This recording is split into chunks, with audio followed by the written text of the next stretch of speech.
कस्बा मदरसे के अंदर रात में जो घटना घटी, एक 14 साल की बच्ची की डेड बॉडी यहाँ से मिलने के बाद अफवाहों का बाजार गर्म है और लोगों के मन में बहुत सारे सवाल। एक पक्ष को हमने सुना, जो बच्ची के परिजन हैं, जो गार्जियंस हैं, वो यहाँ पर आकर वो अलग अलग तरीके की बातें कर रहे हैं। अब सैकड़ों की तादाद में यहाँ बच्चियाँ रहती हैं।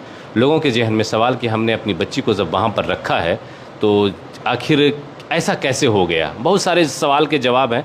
हज़रत हैं यहाँ पर, यहाँ के मदरसे के ज़िम्मेदार मौलाना अब्दुल रज़्ज़ाक़ साहब, इनसे बात होगी और समझने की कोशिश करेंगे कि आखिर सच्चाई क्या है इस घटना की। इसमें देखिए, इस घटना का इल्म मुझे तब हुआ कि जब मैं नमाज़ पढ़ के मामूल के मुताबिक यहाँ आता हूँ।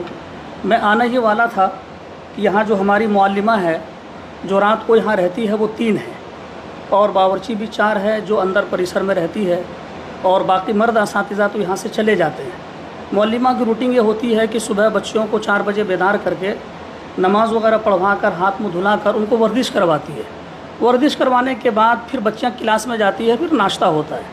तो क्लास में जाने के बाद इनकी निगरानी है, ड्यूटी है कि वो क्लास में चेक करे कौन सी बच्ची आई है, नहीं आई है, कोई बीमार तो नहीं है। अगर उसको इलाज की ज़रूरत होगी तो उससे पूछा जाएगा, इसलिए वो कमरों को देखती है। जिस क्लास में ये बच्ची पढ़ती थी, तो जब इस क्लास के अंदर हमारी मुअल्लिमा गई तो उन्होंने देखा कि सारी बच्चियां हैं, लेकिन ये बच्ची जो कुसहा की है, अमनूर इनका नाम है, ये वहाँ नहीं थी।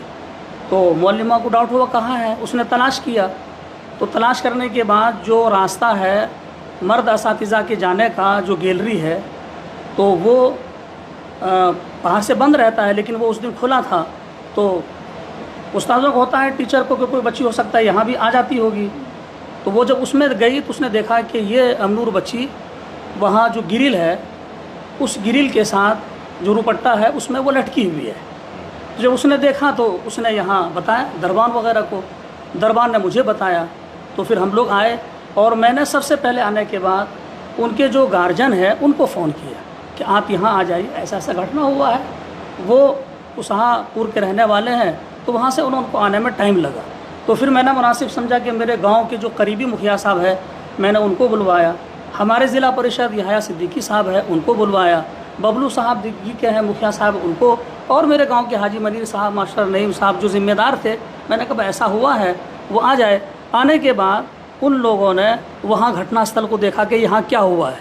उनके बाप भी गए, उनकी माँ भी गई, और भी रिश्तेदार, तो सबके सामने वो था। फिर उन्होंने इनके साथ जो बच्ची पढ़ती थी, रात जो इनके साथ बच्ची थी वो उन्हीं के गांव की है, उनका नाम भी साहिबा है। उसने अपना बयान दिया कि ये 11 बजे तक मेरे पास